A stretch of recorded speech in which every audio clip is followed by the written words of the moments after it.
Tolee, nagaa keessanii akkam jirtu jaallattoota hordoftoota Oromiyaa Education Si'uuf nagaan isiniif haa baay'atu akkam jirtu. Keemistirii kutaa 12ffaa chapter 3 Industrial Chemistry kan jedhu wal wajjiniin ilaalaa jirra. Guyyaa har'aa kanas chapter 3 part 9dhaan walitti deebinee irra baga nagaan dhuftanii haaraan gara chaanelii kanaa kan dhuftan yoo jiraattan subscribe godhaatii maatii ta'an wajjin barnoota eegalaa isiniin jenna. Kallattiimaan gara barnoota keenya guyyaa har'aatti galla. Guyyaa har'aa kan wal wajjiniin ilaallu 3.4 Some Manufacturing Industries in Ethiopia kan jedhudha. Industiriiwwan Itoophiyaa keessa jiran keessatti wantoota oomishaman muraasa jechuudha. Wantoota oomishamanii muraasa isaanii wal wajjiniin kan ilaallu ta'a. The chemical industry in Ethiopia is still nascent stage. Kana yeroo jedhu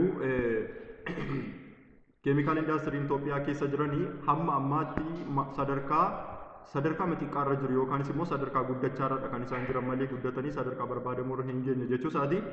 In this subsection emphasizes is given to the production of final products like glass, cement, ceramics, sugar. Subsection kana jalatti yookaanis immoo 3.4 kana jalatti kan nuti wal wajjin ilaallu kan akka glass manufacturing, cement manufacturing, ceramic manufacturing, sugar manufacturing akkasumas immoo alcoholic beverage kan akka food packing akkasumas preservation soapii detergent tanning akkasumas paper jechuudha. Kanaaf guyyaa har'aa kan nuti wal wajjin ilaallu warra kana sadan waliin ilaallachuudha. Gilaasii, simentiidhaa fi seeraamikii kan akkuma tartiiba kitaaba keessan irra jirutti jechuudha. Akka kanatti wal wajjin ilaalla. Kanaaf isa jalqabaa gilaasii irraa eegallaa jira. Glass manufacturing. Glass is amorphous or non-crystalline solid. Kana yeroo jedhu amorphous dha akkasuma yookiin immoo non-crystalline. Amorphous dha jechuun moleculiin isaa yookaan immoo atomic particle isaa randomly yookaan immoo irregularly distributed kan ta'anidha jechuudha. Irregular kana jechuun shapein isaa yookaan immoo atomic particle isaa order kan ta'an miti. Non-crystalline. Crystalline kun immoo faallaa isaatiin crystalline. Non-crystalline tun taane crystalline kun immoo maal kan ta'edha jechuudha. Order kan ta'edha jechuudha. Order kan ta'e. Kanaaf kamtu jabina qabachuudha? Crystalline dha jechuudha. Inni kun garuu non-crystalline dha. Baay'ee jajjaboosa baay'ee jabaataa sana miti amorphous dha. Kan inni argamu solid phase dha. Garuu maalidha? Baay'ee jabaataa miti yookaan immoo biraataayilii dha. Hard biraataayil jedhaman akkas hard biraataayilii dha. Jabaataa garuu salphaatti kan cabu jechuudha yookaan immoo sibiila miti kan akka sibiilaalaati jechuudha. Kanaaf solid materialii. Inni lammaffaan propertiin isaa inni lammaffaan gilaasiin kun it is inexpensive to make. Kana yeroo jedhu wanta sana manufacture gochuudhaaf yookaan immoo produce gochuudhaaf inexpensive dha yookaan baay'ee mi'aawaa miti jechuudha. Meeshaawwan baay'ee qaqqaalii ta'an miti kan fayyadamnu. Easy to shape when it is molten. Kana yeroo jedhu yeroo inni baqfamee jirutti molten ta'ee yookaan immoo aqueous formidha yeroo inni jirutti haala salphaa ta'een shape gochuu dandeenya jechuudha. Reasonably resistant to heat when it is set chemically inert gas or inert jedhe yookaan immoo gas jar does not react with things inside it. Kana yeroo jedhu ho'a kan dandamatudha jechuudha. Heat resistant dha yeroo jedhu akkasumas immoo chemically inertidha yookaan immoo inertidha yeroo jennu active miti yookaan haala salphaa ta'een kan reaction gaggeessu miti jechuudha. Partikiloota isa keessa jiran waliin jechuudha. Inni sadaffaan it can be recycled any number of times jedha.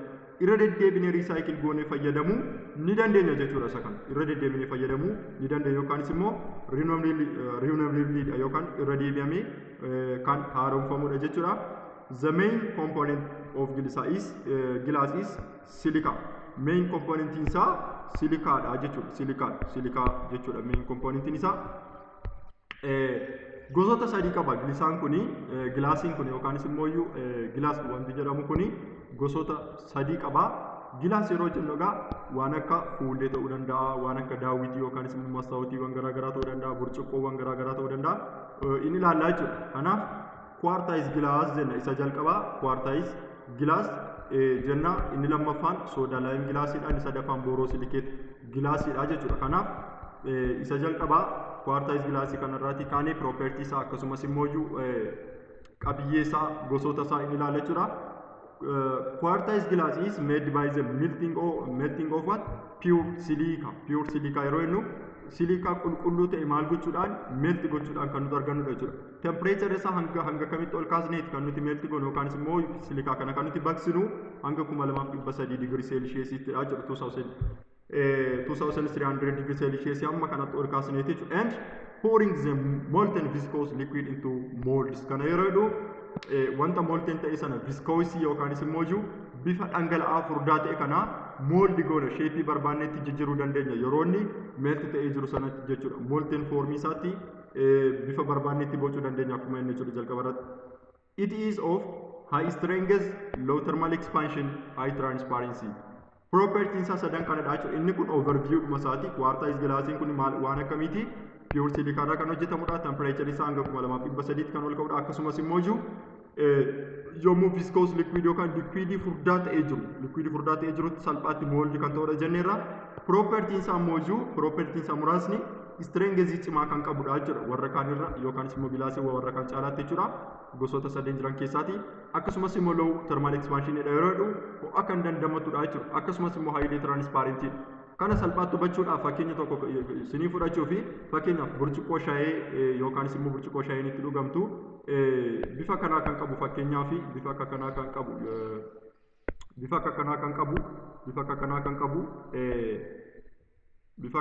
qabu jechuudha. Mana keessatti yeroo baay'ee kan itti fayyadamtanii wanta akka kanaa bifa burcuqqoo ta'e maaliifin kana isinii kaasuu barbaade property isaa kan haala salphaa ta'e yaadachuu fi fakkeenya isaa yoo yaadattan baay'ee gaariidha jechuudha. Haala kanaan kitaabarra hin jiru.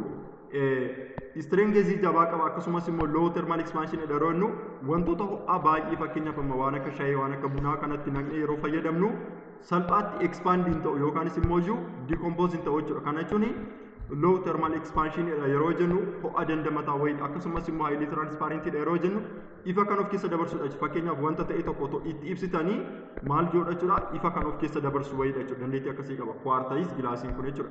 Inni lammaffaan soda lime glassiidha. Inni kun immoo ordinary glassiidha. Fakkeenyi property dhuma isaa kana ilaalli fakkeenya isaas booda ilaalla.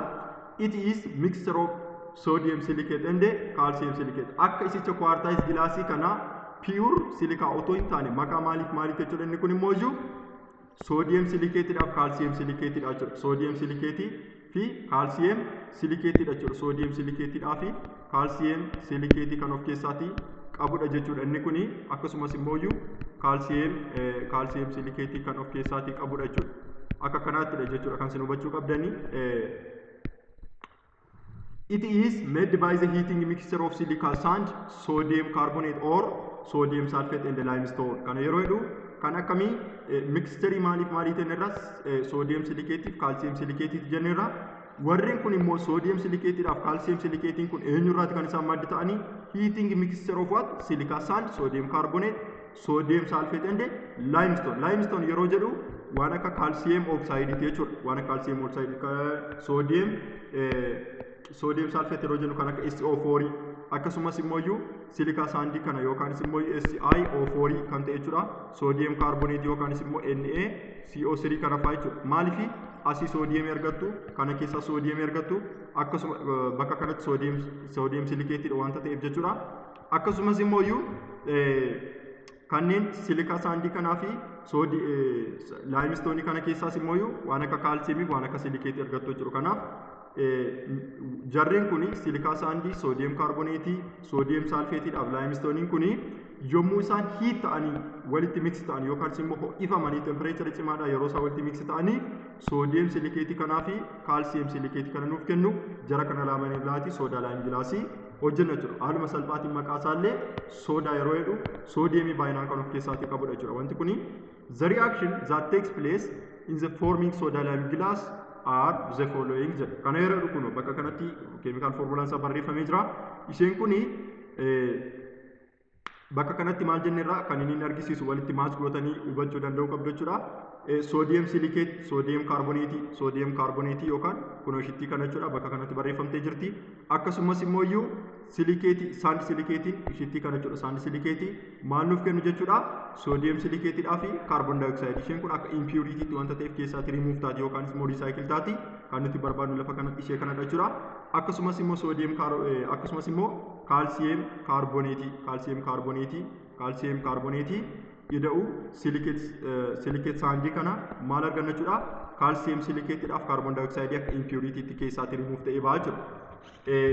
Inni arfaffaani soda lime glass accounts for about 90% of manufactured glass. Kana yeroo jedhu gilaasota jiran gosoota sadeen jenne kana keessaati persentii 90 kan ta'u soda lime kanadha jechuudha. Baay'inaan ni oomishama. Akkuma isinitti hime faayidaawwan hedduu qaba. Burcuqqoo shayii waan akkasii kana produce waan goonuuf baay'inaan waan itti fayyadamu jechuudha. This type of glass widely used for the window panes, bottles, dishes. Waan akkam akkamiiti jechuudha. Waan akka maaskootii yookaanis immoo waan akka wiindoo fa'aa kan akka bootilii yookaanis immoo meeshaalee waan akka bootilii waan akka diishiiwwan garaagaraa hojjechuuf nu fayyada jechuudha. Soda laayimiin kuni sadaffaaf inni dhumaa types of glassii gosoota gilaasii keessa boorosilikeetiidha jechuudha. Boorosilikeetiin kuni maqaa biraatiin pyrex jedhame commonly known as pyrex jedhamee kan waamamudha. It is manufactured using the boron trioxide. Instead of what? Instead of lime or calcium oxide. Maal jennee turre bakka kanatti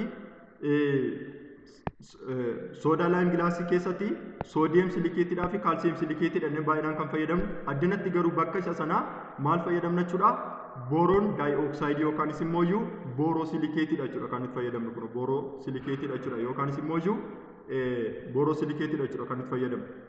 This glass has high resistance to the chemical corrosion and temperature changes. Inni kun immoo chemical corrosion fi temperature change ni dandama ta'edha. Amma gaa kun property isaati jechuudha. Kun overview dhuma isaadha. Kun property isaati. It is widely used to make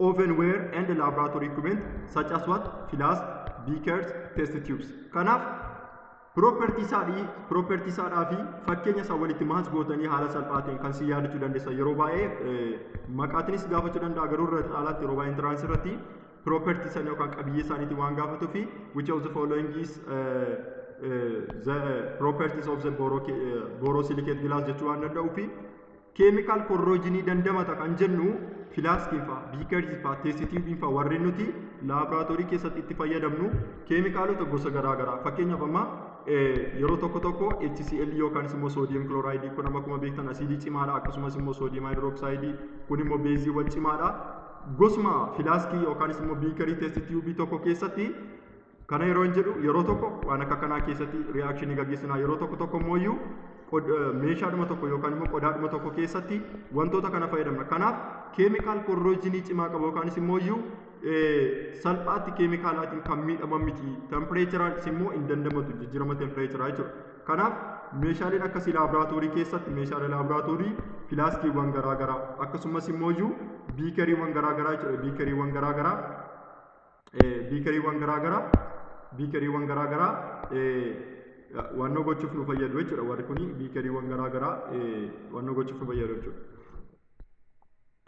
Inni taanu steps in the glass production kan jedhudha. Step in the glass production kan jedhudha. Steepiiwwan isaa yookaanis immoo proceduriiwwan akkam akkamii keessa darbeeti kanii gilaasiin kun produce ta'uu yookaanis immoo manufactured ta'uu meesh ta'uu kan jedhu wal wajjin ni ilaalla. Isaanis steepiiwwan naannoo steepiiwwan 6-7 kan ta'an jiru. Inni jalqabaa batch preparationidha. Inni lammaffaan glass meltingidha. Inni sadaffaan glass formingii, arfaffaan annelingii, shanaffaan inspection, ja'affaan immoo packing and dispensingidha jechuudha. Kanaaf tokko isaanii ilaalla. Batch preparation yeroo jennu hojii tokko hojjechuudhaaf yeroo jennu yeroo kamiyyuu taanaanii wantoota nu barbaachisan qopheeffannaa jechuudha. Kun raw material yeroo itti qopheeffannudha jechuudha. Kanaaf refers to the preparation of raw materials according to the appropriate combination. Amma barbaachisummaa isaanii yookaanis immoo hamma reeshoo isaaniitiin yeroo itti nuti raw material keenya qopheeffannu yookaan walitti qabannudha jechuudha.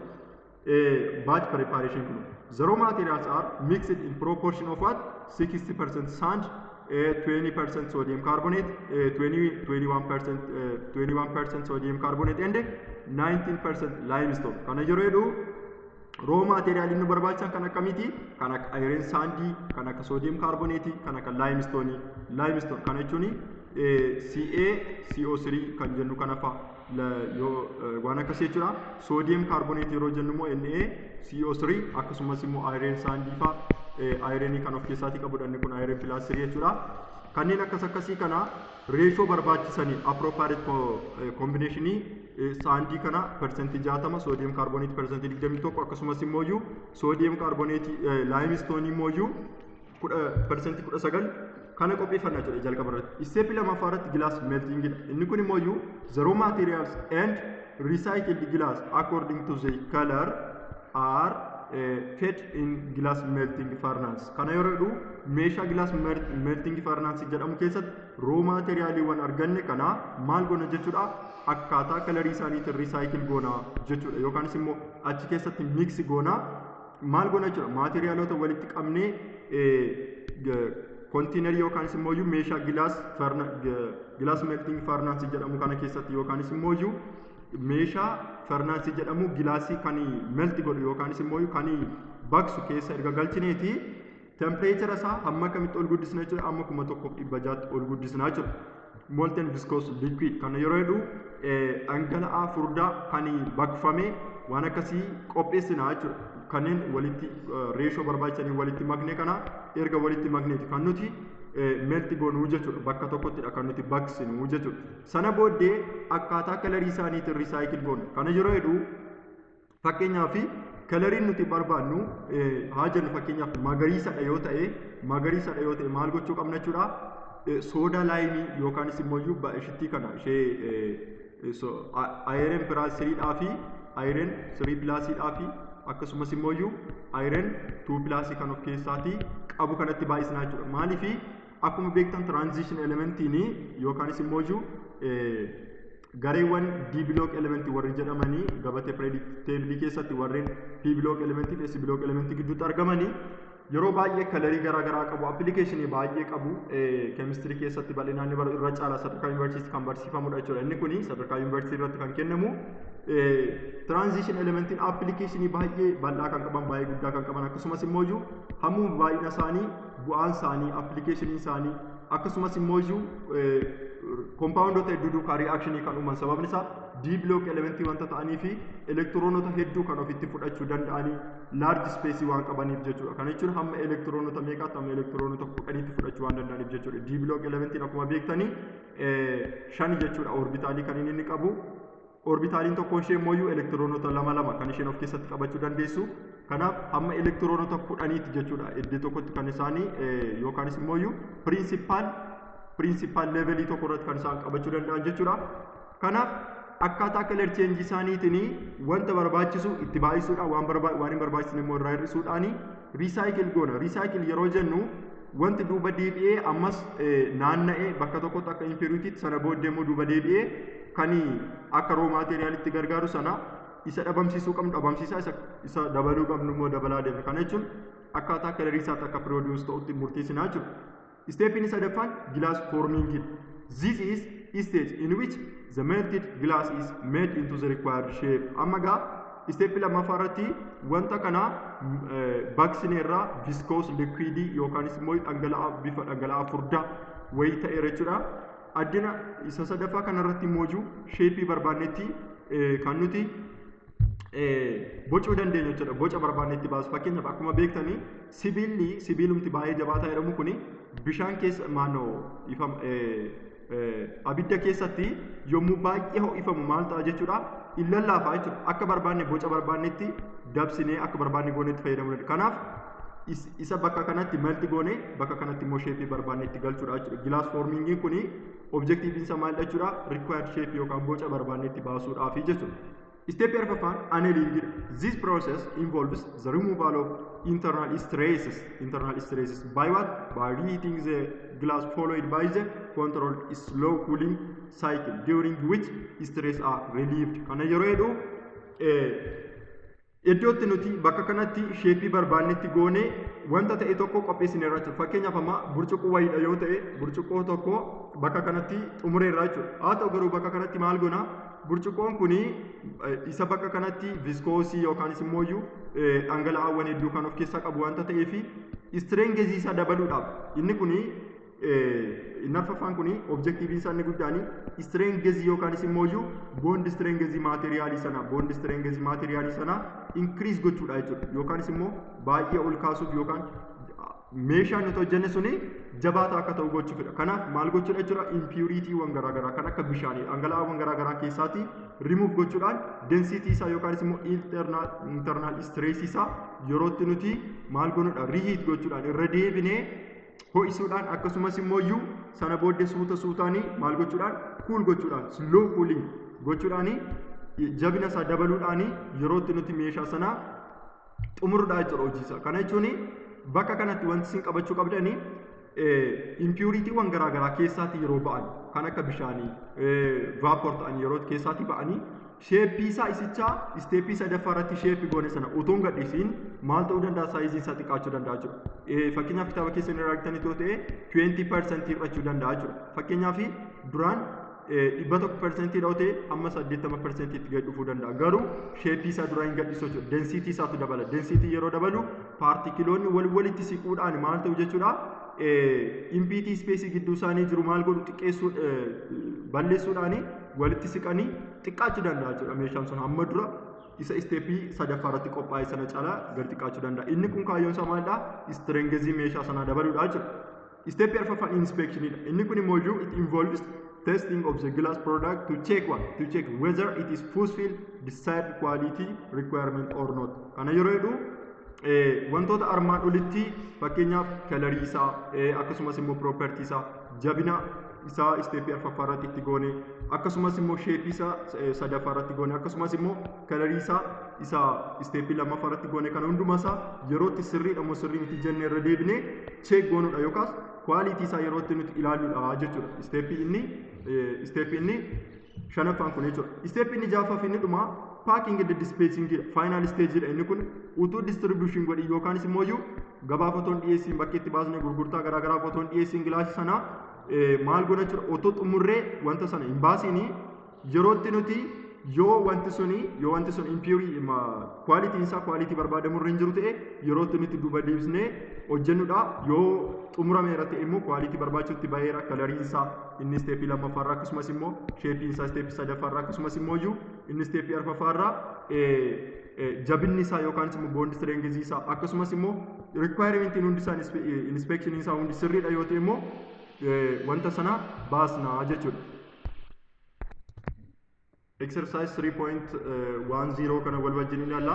Isuma amma armaan olitti kitaaba keessan irras kan jiru akkasumas immoo lecture kana keessatti ilaallee gaaffii kana keessatti deebisee gaafata. Predict the type of glass produced if potassium carbonate is used instead of what? Instead of sodium carbonate jedha. What would be its properties jedha. What would be its properties? Kana yeroo jedhu akkuma dura dubbanne bifa maannoo gilaasiin wantoota yookaanis immoo gosoota sadiitu jira jenneerra. Isaanis maal jenneerra quartize gilaasii yookaanis immoo iyyuu kan burcuqqoowwan garaagaraa yookaan jenneerra. Inni lammaffaan immoo iyyuu soodalaayim gilaasiidha jenneerra. Soodalaayim gilaasiidha jenneerra. Inni sadaffaan immoo iyyuu boorosilikeet gilaasiidha jenneerra. Boorosilikeet gilaasiidha jenneerra. Kanaaf bakka amma yeroo baay'ee soodalaayim gilaasii kanaa fi quartize gilaasii kana ishee kana jechuudha kan inni jijjiire bakka soodalaayim gilaasii kana keessatti baay'inaan maal fayyadamne irraa soodiyem kaarboneetiidha ture. Soodiyem kaarboneetii fayyadamnaa jennee turre ishee kanaa jechuudha. Soodiyem kaarboneetii fayyadamna jenneerra. Soodiyem kaarboneetii fayyadamna jennee turre Na2CO3 jechuudha. Bakka kanaa jira. Bakka kanaa yoo potassium carbonate yookaanis immoo iyyuu K2CO3 yoo buusne jechuusaa. Bakka kana yoo buusne property akkamii qabaata jettanii yaaddu yookaanis immoo qabiyyee akkamii qabaata jettanii yaadduudha. Kanaaf maal goota jechuudha haala salphaa ta'een wantoonni inni wal jijjiirree potassium carbonate sodium carbonateedhaa fi potassium carbonateedha jechuudha. Potassium carbonateedha jechuudha kan inni wal jijjiire bakka kanatti kan inni wal jijjiire potassium carbonate kana jechuudha. Kanaaf bakka sodium carbonate kana potassium carbonate yoo fudhanne property akkamii qabaata gilaasiin sun jedhee gaafachaa jira. Akkuma beektanii maal goona jechuudha potassium kanaaf sodium kana wal madaalchisnaa jechuudha property isaanii. Maaliif as keessatti sodium carbonatein bakka lamaan isaatti similaarii wanta ta'eef jechuudha CO3 kuni. Kanaaf maal isaanii ilaallachuudha hardness isaanii akkasumas immoo temperature resistance isaanii asiidikii dandamachuu isaanii waan akkas ilaala. Kanaaf walumaa galatti kaaraakterii isaa hin dabalaa jechuudha. Kana jechuun strengthiin isaa hin dabalaa, akkasumas immoo resistant keemikaalii resist gochuun isaa hin dabalaa, akkasumas immoo asiidiiwwan garaagaraa dandamachuun isaa yookaan korroojiniin isaa illee akkasuma hin dabalaa jechuudha. Bakka maalii? Bakka soodiyem kaarboneetii, pootaashiyeem kaarboneetii yeroo fudhannu jechuudha. Inni lammaffaa maal jedha? What type of color will impact by the iron compound which is often contained as impurities in the sand used manufacturing ordinary glass. Kana yeroo jedhu kalarii akkamiitu produce ta'a jettanii yaaddu? Yoo maal fayyadamne sababa maaliif? Sababa iron compoundiidhaafi jedha. Akka impuritiitti keessa jirte jechuudha. Iron compoundiin kuni ordinary glass yookaanis immoo soda lime glass yeroo manufacture goonu jechuudha. Dura dubbadheen ture gaaffii kun isuman dura dubbadhe kana deebi'e. Ayireniin maal qabdi jenneerra? Ayiren 3 plus 2 plusiin kuni giriinii, akkasuma isheen kun giriiniidha. Ayiren 2 plusiin immoo bifa yeloo giriinii yookaan giriinish yeloo yookaanis immoo giriinii ta'e garuu keessa immoo kan akka bicaa yookaanis immoo kan akka keelloo jechuudha. Isheen kun immoo giriinii kan qabdudha. Kanaaf kalarii akka kanaati yookaanis immoo kalarii akkasiiti jechuudha. Gilaasii yookaanis immoo fuullee yookaas burcuqqoo waan akkasii wanti argannu jechuudha. Kanaaf giriinii yookaan yellow greenish kan jedhu ta'uu danda'a jechuudha. Inni kuni sadaffaan to produce glass industrially two types of furnaces are used. What are the two types of furnaces and what type of glass produced in each type? Industrialii keessatti gilaas industrial yookaan gilaas manufacturing keessatti gosoota farnaasii lamadha kan jiranii. Isaanis tokko pot kan jedhamtuu fi tokko immoo taankiidha. Taank kan jedhamutu jiru. Ishee potiin kuni small scaleedha. Kana jechuun baay'inaan kan fayyadamnu miti. Inni kun garuu baay'inaan kan fayyadamnu. Isheen kuni salphaadhumatti ishee kana discontinuous jettanii fudhattu. Ishee kana immoo continuous jettanii fudhattu jechuudha. Taankii kana gosoota isaanii irraatii gosoota gilaasii yookaanis immoo ordinary gilaasii nuti irraa argannu. Taankiin kun yeroo baay'ee kanneen filaatii ta'an, fakkeenyaaf amma kan akka window garaagaraa jechuudha. Kan akka window garaagaraa jechuudha. Yommuu kan akka window garaagaraa jechuudha. Kan akka window garaagaraa yookaanis immoo kanneen filaatii ta'anii kan irraatii hojjetamu yoo ta'u, taankiin kun pootiin kun immoo kanneen akka burcuqqoowwanii, meeshaalee laaboraatooriiwwan garaagaraa kanneen irraatii hojjetamanidha jechuudha. Waan akkasiiti taayipii isaanii yookaan gosoonni gilaasii nuyi achirraa argachuu dandeenya jechuudha. Kanaaf gabaabaadhumatti waa'een ganaa lama laaluuf waan jirruufi gaggabaabsinee daddafnee yeroo itti fayyadamuudhaaf kan bira darbina jechuudha. Waa'een gilaasii kana fakkaata. Meeshataan seeraamikii kana haa ilaallu. Manufacturing of seeraamikii akkaataa kamiin akka inni produce ta'u propertii isaa gaggabaabinaan ni ilaala jechuudha. Ceramic is inorganic, non-metallic solid prepared by the action of what? Heat and subsequent cooling. Kana yeroo jedhu seeraamikiin kun inorgaanikii yookaanis immoo inorgaanikii yeroo jennu kanneen kaarbooniidhaa fi haayidroojinii bakka tokkotti walitti qabatanii hin jirre jechuudha. Yookaan kaarboonii qofa kan of keessaa qaban yookaan haayidroojinii qofa kan of keessaa qaban yookiin immoo lamaan isaanii kan of keessaa hin qabne jechuudha. Orgaanik kan jennu akkuma baayoloojii irratti beektanii kaarboonii fi haayidroojinii wal faana qabu yoo ta'edha kan nuti kaarboon jennu yookaanis immoo kan nuti orgaanik jennu jechuudha. Yookaanis immoo kan nuti haayidrookaarboon jennu jechuudha. Kanaaf inni kun inorgaanikiidha. Kana yeroo jedhu mineraalota garaagaraa akkasumas immoo non-metallic yeroo jedhu sibiilota yookaan keeshaa isa jedhamu afaan tokkoon jechuudha. Kanneen sibiila hin taane irraati kan inni produce ta'u. Haala kamiinidha actionii isaa immoo dursa heat ta'uudhaani sana booddee immoo suutaan qorrisiifamuudhaan kan hojjetamudha jechuudha. Seeraamikiin kun karaa lamadha kan inni produce ta'u. Tokko traditionalidha. Inni traditionaliin kun inni tokko immoo industrialidha. Traditionaliin kun meeshaawwan kan akka porcelainii, kan akka tayilii, kan akka potterii, mineraaliiwwan kan akka clay jedhaman, kan akka taal, kan akka feldspaarii irraa kan isaan hojjetaman jechuudha. Potterii yeroo jennu meeshaalee mana keessatti fakkeenyaaf sibiila kan fakkaatan nikeelii wayii kan fakkaatanii kan gurroo qaban jechuudha. Karaa lamaanii waan akkasii kana jechuudha. Meeshaalee nyaataaf mana keessatti yeroo baay'ee itti fayyadaman jechuudha. Waan akkasiiti. Teeyiliin kun immoo iyyuu kan mana keessa akka afata wayiitti kan itti fayyadaman. Pooteriin kun immoo meeshaalee kan akka supheellaa tolfaman kan fakkaatan jechuudha. Kan akka meeshaalee supheerraatti tolfamanii kan fakkaatanii waan akkasiiti jechuudha. Jarri kuni inorgaanikii yookaanis immoo iyyuu kanneen mineraalota lafa keessaatii ba'an biyyeewwan garaagaraa irraa kan hojjetamanidha. Jenneera isaanis kan akkamiiti jechuudha. Albuudota kan akka kileeyii, kan akka taalkii, kan akka fiildispaarii fa'aarraati kan isaanii hojjetaman jechuudha. The minerals used to make ceramics are mineraalonni seeraamikii kana hojjechuudhaaf nu gargaaran baay'inaanii dug out of earth and then crushed and ground into the fine powder. Lafa keessaatii qotamanii kan baafaman akkasumas immoo crush caccabsamanii lafa keessaa qotamanii baafamanii caccabsamanii sana booddee immoo gara daakuutti sirriitti daakamanii bulleeffamanidha jechuudha. Lammaffaa isa kan akka isteepiitti fudhachuu dandeessu jalqaba irratti akka kan argatanii lammaffaa irratti purify ta'u jechuudha. Impuritiin isaanii keessaatii kan ba'udha jechuudha. Purify this powder by mixing in a solution allowing chemical precipitates to form. Solutionii keessatti precipitate ta'anii wantoonni barbaachisne yookaanis immoo iyyuu precipitate yeroo jennu waan tokko yeroo bulbulamu kan jalatti kuufamu wayii jechuudha. Kanneen kan irra keessatti hafanii kan jalatti kuufamu wayii jechuudha. Step sadaffaarratti wanti precipitate ta'e kuni maal ta'a jechuudha. Separated ta'e solutionii sana keessaatii hin ba'aa jechuudha. Gargar qoodama. Solutionii pure ta'ee fi inni precipitate ta'ee jechuudha. Kanaaf step arfaffaarratti powderiin suni heated ta'uudhaan drive off ta'uudhaan impuritiin isaa keessaatii baafama jechuudha. Akkicha sicha step sadaffaarratti dura dubbanne sana gilaasii keessatti jechuudha.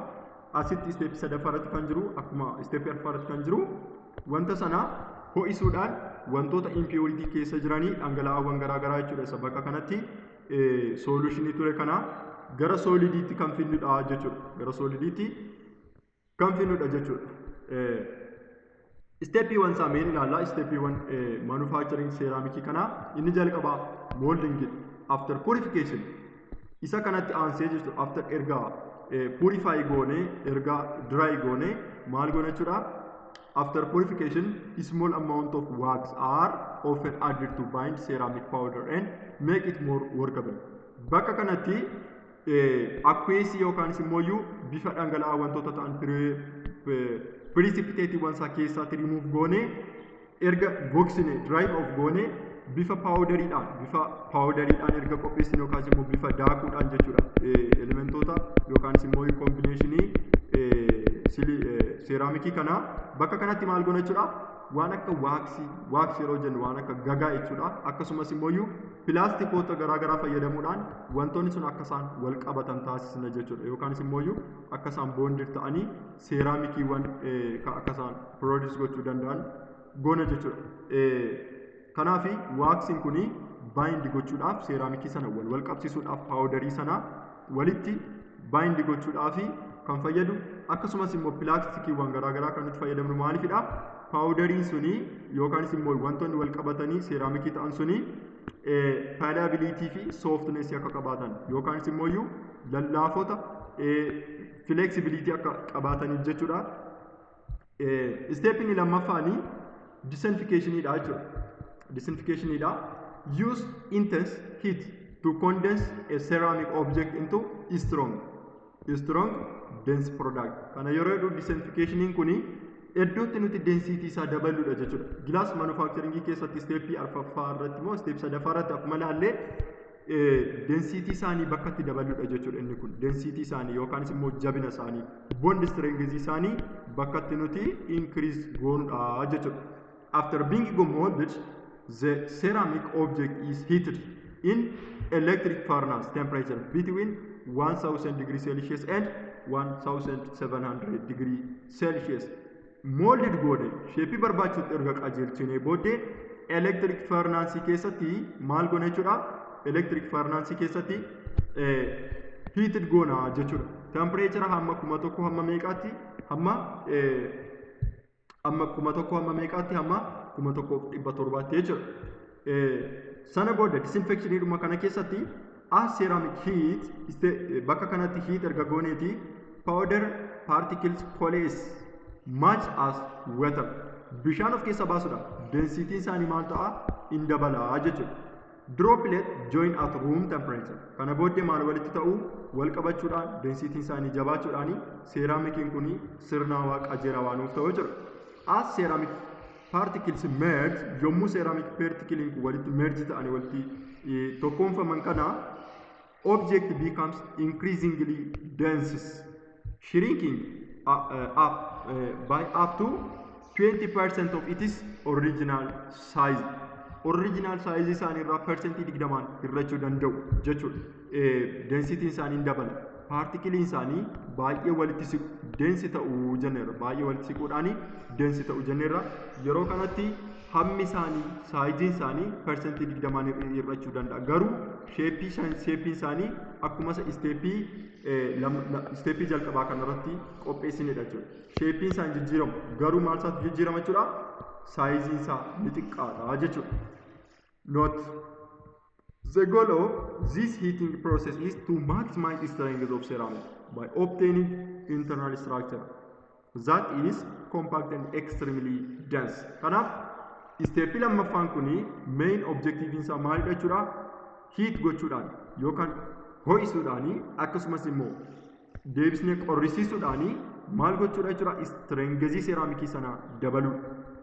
Internal structure isaa compact akka ta'u extremely dense akka ta'uufi jechuudha. General property of ceramic. Ceramicin kuni akka waliigalaatti qabiyyeewwan akkam akkamii qaba isa ilaalla. Inni jalqaba hardened wear resistance jabaataadha akkasumas immoo brightly jabaataadha kan cabuu danda'udha immoo jechuudha. Jabaataadha garuu salphaatti kan cabudha.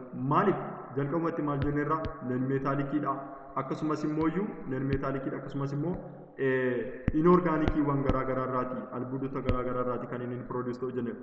Haa ta'u garuu salphaatti cabuu danda'u jabina qabaatu malee wear resistance dha yookaan jijjiirama temperature wantoota akkasii kan dandamatudha jechuudha.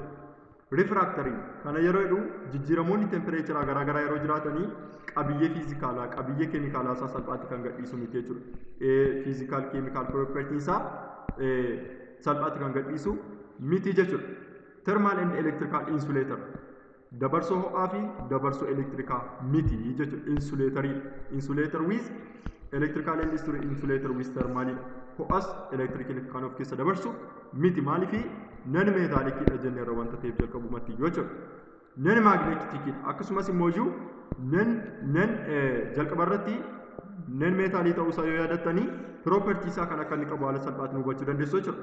Non metalii wanta ta'eef yookaanis immoo sibiila wanta ta'eef sibiila waan hin taaneef sibiila wanta ta'eef magnetii hin harkisu jechuudha.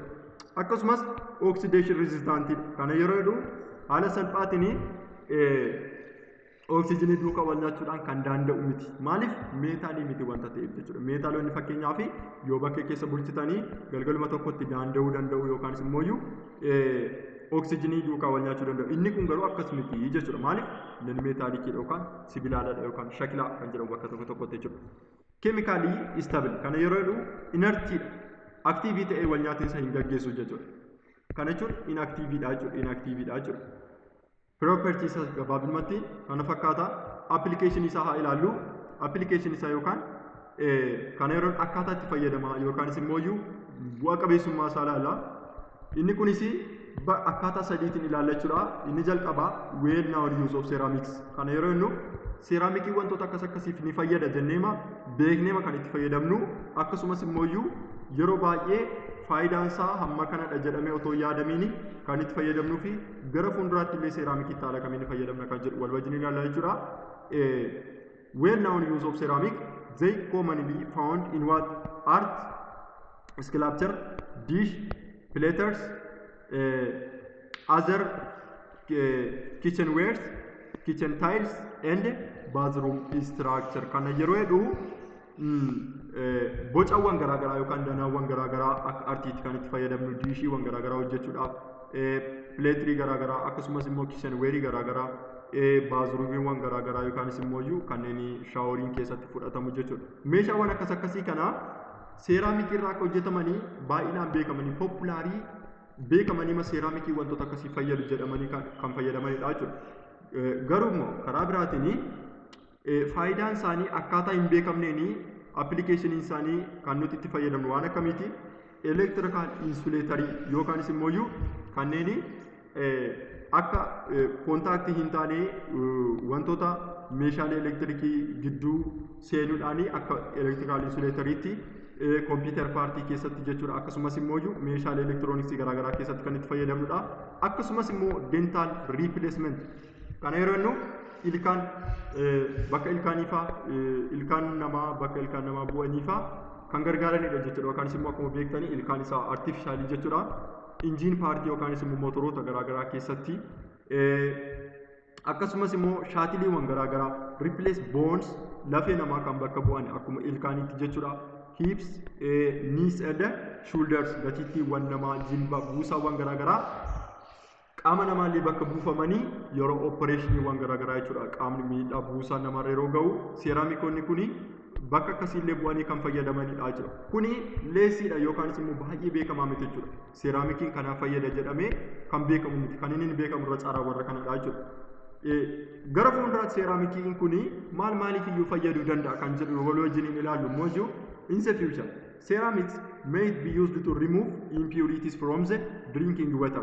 Bishaan dhugaatii qulqulleessuudhaaf yookaan xuraawwan bishaanwwan dhugaatii keessa jiranii remove gochuudhaaf akkasumas immoo replace dense heart valves kana yeroo jedhu kutaalee onnee namaa keessaa valvii ventricle kan jedhaman beektu kanneen akkasiillee akkuma bakka kanatti ilkaan fa'aa akkasumas immoo lafeewwan namaa bakka bu'aa jenne waan akkasiillee bakka bu'ee gargaaru ni fayyada jechuudha seeraamikiin kun.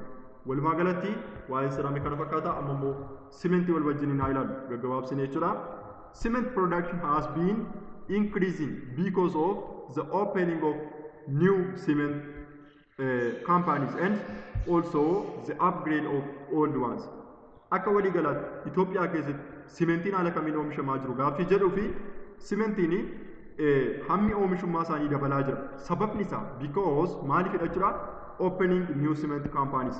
Kaampaaniiwwan simintoo oomishan haaraan bakka isa duraanii bu'anii yookaanis immoo isa haaraa caalaatti modernizeeshinii isaa dabalaa kan deemudha jechuudha. Akkuma beektan simintooni akkaataan itti hammi itti fayyadaman isaas baay'ee guddaa wanta ta'eef ijaarsota garaagaraa daandiidhaaf haa ta'u wantoota hedduudhaaf kan fayyadudha wanta ta'eef jechuudha.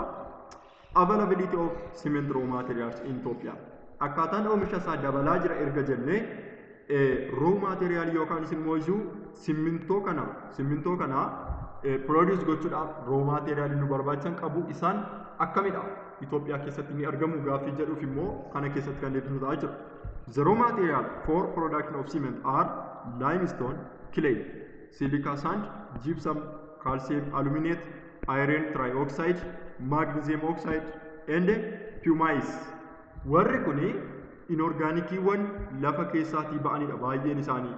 Kan akka limestone, kan akka clay, kan akka silica sand, kan akka gypsum, kan akka calcium aluminate, kan akka iron oxide, kan akka magnesium oxide kana sibiilotaaf sibilaalota baay'een isaanii mineraalidha yookaanis immoo lafa keessaa kan ba'anidha.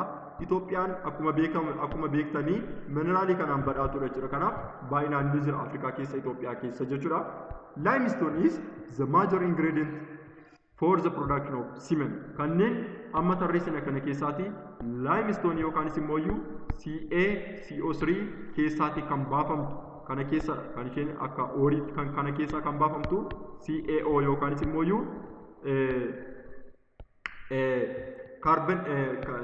calcium oxide kuni limestone kuni akka majoriitidha yookaanis immoo simintoo keessatti main ingredient yookaan wanta baay'ee barbaachistuudha jechuudha.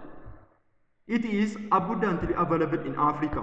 Ethiopia has huge amount of reserve raw materials. Akkuma marmaan olitti dubbanne kanneen kuni Afrikaa keessa baay'inaan ni argamu. Akkasumas immoo Itoophiyaa keessas raw materialiin kanneen baay'inaan ni jiru jechuu barbaadeetee jira. Manufacturing process simintoo haa ilaallu. Cement is made by the heating limestone. Limestone yeroo jennu chalk, aluminium or Al2O3 yookaan aluminium oxide jennee haala compoundidhaan kan waamnu silica bearing material such as clay to what 1450 degrees Celsius in kiln. Kilniin kuni meeshaa inni ilaala fuulduratti bakka itti siminti kiliinker kan jedhamu wayii tokko yookaan immoo waan akka korata dhagaa gurraacha jajjabaataa wayii kan fakkaatu simintoonni irraati hojjetamu bakka kan keessatti meeshaa keessatti produce ta'uudhaa jira. Kanaaf simintiin kuni laayimistoonii kan akka yookaan immoo maqaa biraatiin komannee midhaan chook jedhamu akkasumas immoo aluminiyam yookaan aluminiyam oxide akkasumas immoo silikaa bearing maateriyaaliin kuni hamma meeqaatti hamma tempereechar isaanii digirii seelisheesii 1450 ga'utti meeshaa kiliin jedhamu kana yookaan immoo kaayil jedhamu kana keessatti mix ta'anii melti ta'anii siminti kiliinkarii kana kan isaan produce godhanii jechuudha. Diyaagiraamiin ta'e tokko jira meeshaa duukaa walitti maas goone ilaaluun baay'ee gaarii ta'a. Kana jechuun kunoo kanadha jira maateriyaalichi isa kanadha jechuudha. Kiliniin suni isa kanadha jechuudha.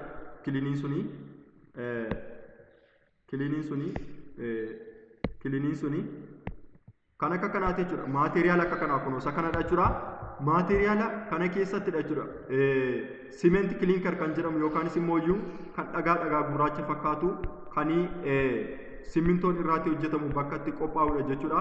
Inni sun immoo jibsamii duukaa yookaanis immoo jibsam yeroo jennu akkuma beektanii kaalsiyem saalfiit yookaan SO4 kaalsiyem saalfiit yookaan CaSO4 kanaan kan bakka buusuu dandeenyu keemikaal foormulaasaa. Inni kuni bakka kanatti simenti kiliinkarii erga arganne yookaan waan akka korata yookaan immoo dhagaa gurraacha kan fakkaatu jajjaboo kan ta'e kan akka kanaa erga arganneeti bakka kana keessatti daakamee bishaaniin wantoota akkasiin erga makamee bakka kana keessatti kuuler erga ta'e yookaan immoo gara simintootti gara aqueous solutionitti erga deebi'ee akka haala salphaa ta'een dafee akka inni hin gogneef akkuma beektan simintooni dafee kan gogudha bulbulamee otooman turiini kan gogudha yeroo ijaarsa garaagaraaf itti fayyadamtanii inni argitu wanta ta'eef akka inni dafee hin gogneef kan fayyadu kaalsiyem saalfiitii yookaan jibsamiin kun bakka kanatti itti dabalameetu kana keessatti yookaan immoo meeshaa faayinsh jedhamu kana keessatti impuritiin isaa wantoonni garaagaraa qulqullaa'anii karaa dispaachi kanaa kan kuufamu ta'a jechuudha. Diyaagiraamii kana duukaala kanaan wal qabsiisnee ilaaluu dandeenya. This process known as calcination kana yeroo jedhu simintoon kuni laayimistoonii kan akka chookii kan akka aluminiyaa yookaan immoo aluminiyam oxide akkasumas immoo silikaa bearing maateriyaalii duukaa meeshaa kilni jedhamu kana yookaan immoo as keessatti jechuudha miksi ta'ee yeroo inni itti kileeyii akkasumas immoo inorgaanikii kileeyii duukaa hamma tempereechar isaa 1450 digirii seelshiitti ol kaafame yeroo inni itti miksi ta'u kuni adeemsi isaa maal jedhama jechuudha calcination jedhama jechuudha. Calcination kana jechuun bakka limiitingii oksijiinii ta'e yookaan immoo gosoota siistemii keessaati closed systemii fayyadamuudhaan oksijiiniin haala salphaatiin akka hin galle gochuudhaan yerootti nuti calcinationii kana raawwannudha jechuudha meeshaa kaayilni jedhamu sana keessatti. Calcination results hard substance called clinker yookaan immoo clinker cement jedhamtee beekamti. Isheen kuni clinker cement jedhamti. Waan akka korataa yookaan immoo dhagaa gurraacha kan fakkaatu wanta baay'ee jajjabaataa wayii jechuudha. Isa sana the cement clinker jettanii dubbisuu dandeessu walitti isa kana is ground with a small amount of gypsum into the powder. Akkuma dura isiniin jedhee bakka kanatti gypsumii yookaan immoo kaalsiyem saalfeetiin kan inni itti dabalamu simintoon akka inni dafee hin gogneef kan fayyadudha jechuudha. Itti dabalamuudhaan maal nuuf kenna jechuudha. The resulting cement known as what? Ordinary Portland cement yookaan OPC. Yeroo kanatti gosa simintoo gosa kana arganna jechuudha. When gypsum is included in the process, cement known as what? Portland cement is produced. Kanaaf gypsumiin kun yookaan kaalsiyem saalfeetiin kun erga dabalamee piroosesiin kun yeroo xumuramu gosti simintoo Portland jedhamu produce ta'a jechuudha. Diyaagiraamiin isaa kanadha jechuudha. Bakka kanatti ayireen saandii kun isa jalqaba baach piroosesii jennee sana jechuudha. Ayireenii akkasumas immoo ayireen yeroo jennu 3+dhaaf yeroo baay'ee 2+dhaan kan fayyadamnu akkasumas immoo silikaa yookaan immoo SiO2 kana booksaayitiin kun immoo ooriidha. Oorii kana keessaati aluminiyaa kan fayyadamnudha jechuudha. Aluminiyaa main componentidha jenneerra wanta ta'eef jalqaba irratti yaadattu. Ishee sana warra kana iddootti nuti raw materiaalii kana qopheessinu batch preparation jechuudha. Itaansuudhaan immoo isteeppii isa lammaffaa keessatti yerootti nuti hamma barbaachisuun proportionii barbaachisuun isa kana 60%dhaan isa kana 20 isa kana immoo 19dhaan haala kanaan hamma percentii proportionii barbaachisuun bakka itti nuti raw materiaalii kana mix goonudha jechuudha. Meeshaa kana keessatti sana booddee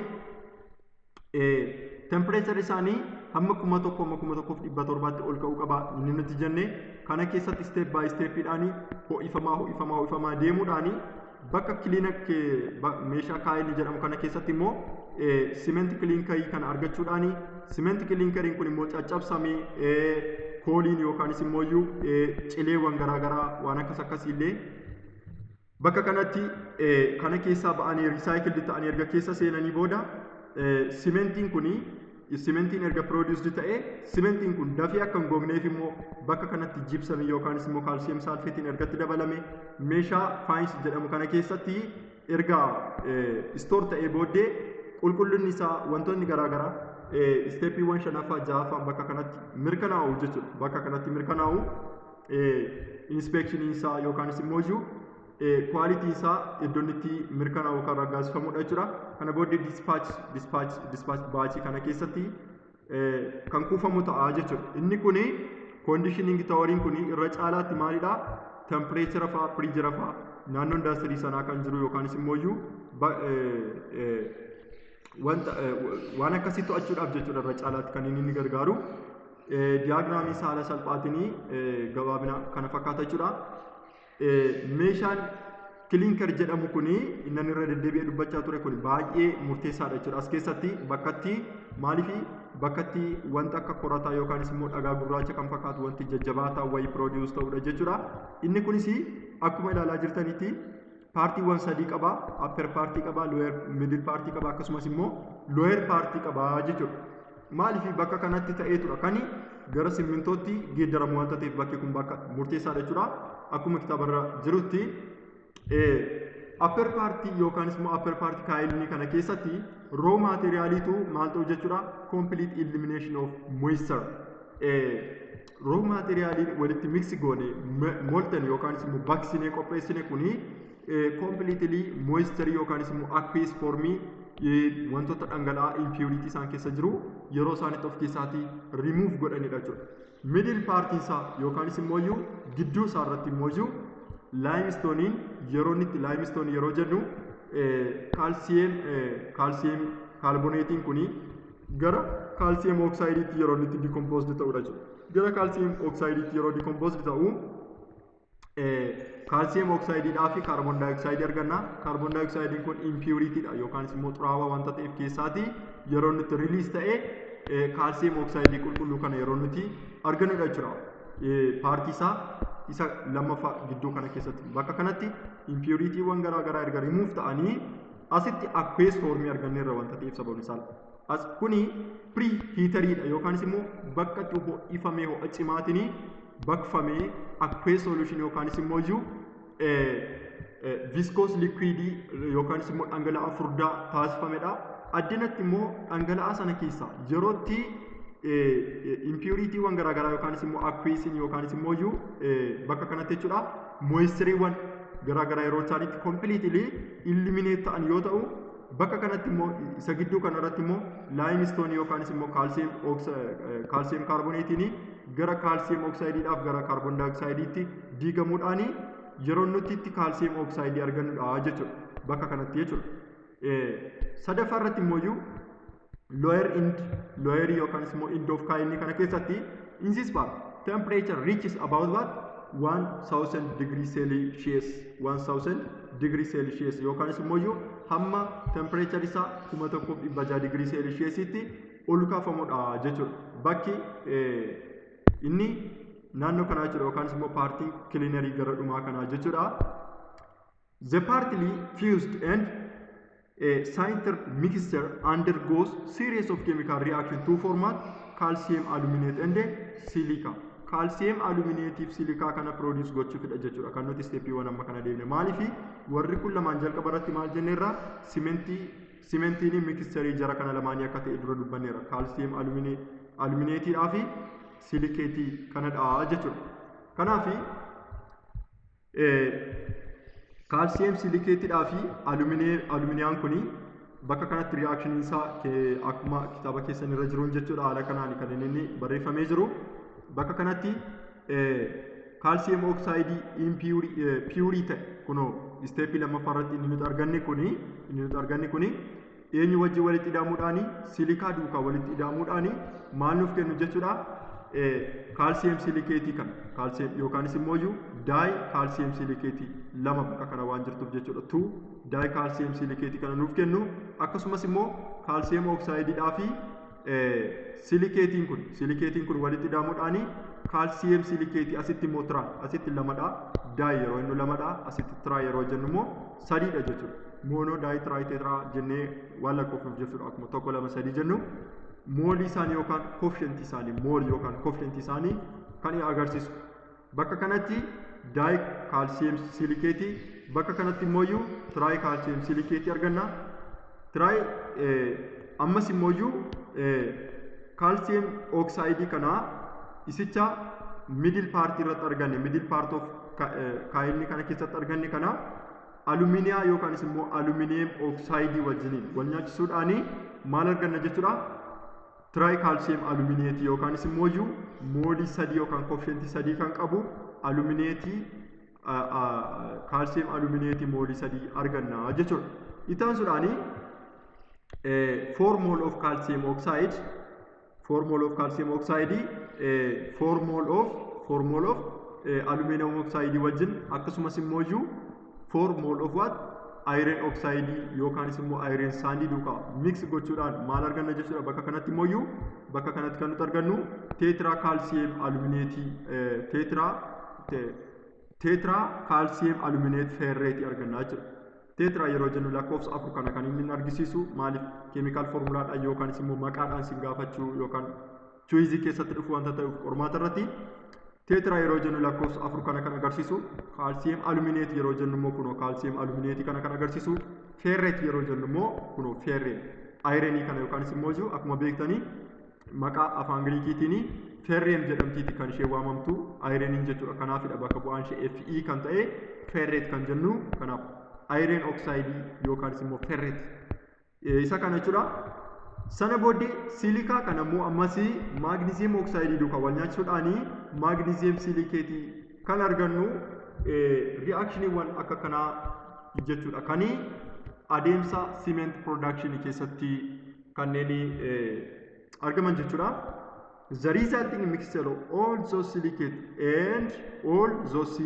silicates and aluminate is called cement clinker kanadha jechuudha nan dura dubbachaa ture achi keessaati wanneen recycle ta'an product irra kan jiran reactant irra kan jiran duukaa walii wal balleessitanii yookaanis immoo dhumarratti piyuurii wanti isin barbaadda wanti isin argattanii silikeetiidhaaf alumineetii kanadha jechuudha silikeetiif alumineetii kanadha jarri kun walitti miiksi ta'anii maal kan jedhu nuuf kennu cement clinkerii kan jedhu kana nuuf kennu jechuudha yookaanis immoo kan akka korataa kan akka dhagaa gurraacha kan fakkaatu wayii wanta jabaatu jechuudha wanta baay'ee jabaataa ta'e wayii kan clinkerii keessatti kan argannu jechuudha isa bakka kanatti arganne jechuudha isa bakka kanatti argannedha jechuudha kunoo meeshaa kana keessatti isa arganne isa sana immoo jibsamii yookaan kaalsiyeem saalfeetii duukaa walitti dabaluudhaani gara simmintootti gara wanta barbaachisutti finne sana lafatti nuti argannudha jechuudha after cooling it is mixed with what 2 up to 3% gypsum calcium sulfate kunooti erga cement clinkerii kun cooling ta'ee booddee percentii 2 hanga 3 gypsum yookaan calcium sulfate duukaa walitti mix gochuudhaani ground to find products gara daakuu yookaanis immoo wanta sirriitti daakamaa bullaa'aa wayii erga taasifamaa jechuudha kaayyoon jibsamii kanaa immoo slow down the rate of setting of cement yeroo yookaanis immoo reetii gogiinsa simintoo sana slow down gochuudhaaf yookaan akka dafee hin gogne gochuudhaan suutaan qorrisiisaa suutaan gogsaa impurity isaa immoo keessaa remove gochaa quality isaa ol kaasaa akka simentiin suni quality barbaadamu tin oomishamu kan godhaa jiru. So the cement has hardest adequately kana yeroo simentiin kanaafiyyuu suutaan jabaachaa kan deemu ta'a jechuudha simentiin. Table 3.2 kuni approximate composition of cement dha yookaanis immoo simentii keessatti wantoota itti gargaaramnu percentii isaaniitti naa ilaallu componentii kan akka calcium oxide kan akka silikaa kan akka aluminaa yookaanis immoo aluminum oxide magnesium oxide ferric oxide sulfur trioxide kana jechuudha. Calcium oxide kun percentii meeqa 50 hanga 60 akkasumas immoo silikaan kun immoo 20 hanga 25 amma kanaati jechuudha wanti nuti walitti qabnee kanaaf chemical composition simentiin kun of keessatti qabu jechuudha. Chemical composition simentiin kun of keessatti qabu inni guddaani calcium oxide dha jechuudha. Calcium oxide yookaanis immoo CO kanadha. Percentii meeqa hanga meeqa kan ta'u jechuudha. Percentii 50 hanga 60 kan ta'u kan inni of keessatti qabate calcium oxide kanadha. Silikaan immoo yookaan SiO2 kuni percentii 20 hanga 25 kan of keessaa qabudha.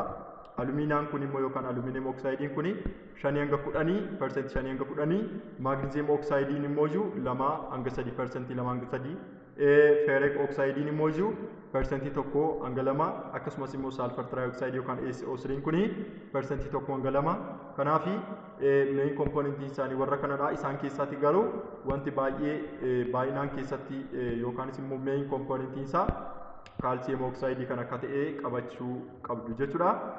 Setting of cement wal wajjiniin ilaalla. Setting of cement yeroo jennu akkaataa kamiin impurity isaa keessaatii ba'ee meeshaa kiliinikarii sana keessatti yeroo inni itti density isaa dabaluu jechuudha. Inni kuni qorrisiifame jechuudha. Yeroo ammamii keessatti haala kamiin akka inni itti gogu jechuudha. When cement mixed with water, the cement first forms plastic mass that hardens after some time jedha. Bishaan duukaa yommuu walitti makamu simintoonni dafee maal ta'a jechuudha. Bifa pilaastikii yookaanis immoo lallaafaa wayii ta'a jechuudha yookaan hin bulbulamaa jechuudha.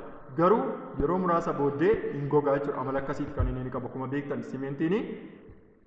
This is due to the formation of three-dimensional cross link between what? Between silicon, oxygen and silicon.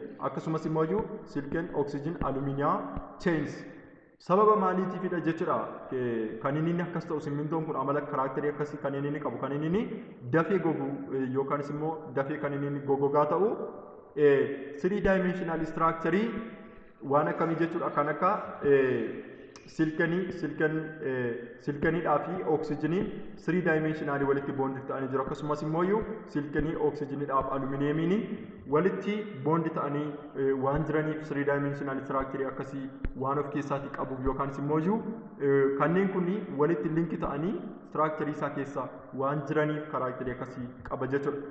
The first setting occurs with 24 hours whereas subsequent hardening requires about 2 weeks. Kana yeroo jedhu simintooni bulbulamee gogaa ta'uudhaaf sa'aatii 24 yookaan guyyaa tokkotti illee ni gogaa jira. Haa ta'u garuu gogaa ta'e kan inni structure yookaanis immoo deebee jijjiifamee akka barbaadetti kan inni foormii barbaade hin qabaanne torbeewwan lamaa booddeedha yookaanis immoo isa kana ni beektu.